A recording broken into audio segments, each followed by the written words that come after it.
ദൈവനാമത്തിന് മഹത്വമുണ്ടാകട്ടെ. യേശുവിൽ സ്നേഹമുള്ളവരെ, യോഹന്നാൻ്റെ സുവിശേഷം 18-ാം അധ്യായം 28 മുതൽ 37 വരെയുള്ള വാക്യങ്ങൾ. ഈശോ അരുൾ ചെയ്യുന്നു, എൻ്റെ രാജ്യം ഐഹികമല്ല. ആയിരുന്നുവെങ്കിൽ യഹൂദരുടെ കൈകളിൽ ഏൽപ്പിക്കപ്പെടാതിരിക്കുവാൻ സേവകർ എനിക്ക് വേണ്ടി പോരാടുമായിരുന്നു. ഹല്ലേലൂയ. സ്നേഹമുള്ളവരെ, അധികാര കേന്ദ്രങ്ങളിലിരിക്കുന്ന വ്യക്തികളെപ്പറ്റി നാം നമ്മുടെ സങ്കല്പത്തിലേക്ക് വരുന്നത് അധികാരമുള്ള, ശക്തിയുള്ള, എല്ലാവരെയും അടിച്ചമർത്തുന്ന, നീതി നടത്തുന്ന ഒരു വ്യക്തി, ഒരു രാജാവ്. എന്നാൽ ഈശോ നമുക്ക് മാതൃകയായിട്ടുള്ളത് വിനീതനായി ശാന്തശീലനായ ഒരു ഈശോയിനെയാണ്.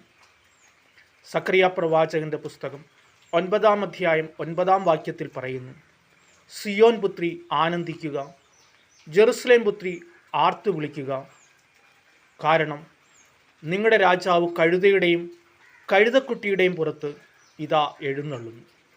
സ്നേഹമുള്ളവരെ, ഈശോ നമുക്ക് വിനയത്തിൻ്റെയും ശാന്തതയുടെയും മാതൃകയാണ് നമുക്ക് കാണിച്ചു തരുന്നത്.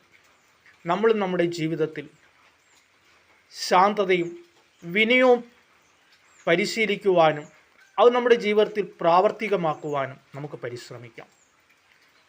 യേശുവിൻ്റെ രാജ്യത്ത് തിരുനാൾ ആഘോഷിക്കുന്ന നമുക്ക് യേശുവിൻ്റെ ഈ വിനയത്തിൻ്റെയും ശാന്തതയുടെയും മാതൃക നമ്മുടെ ജീവിതത്തിലും നമ്മുടെ കുടുംബത്തിലും നാം ആയിരിക്കുന്ന ചുറ്റുപാടുകളിലും പ്രാവർത്തികമാക്കുവാനായിട്ട് പരിശ്രമിക്കാം. ദൈവം അനുഗ്രഹിക്കട്ടെ. ആമേൻ.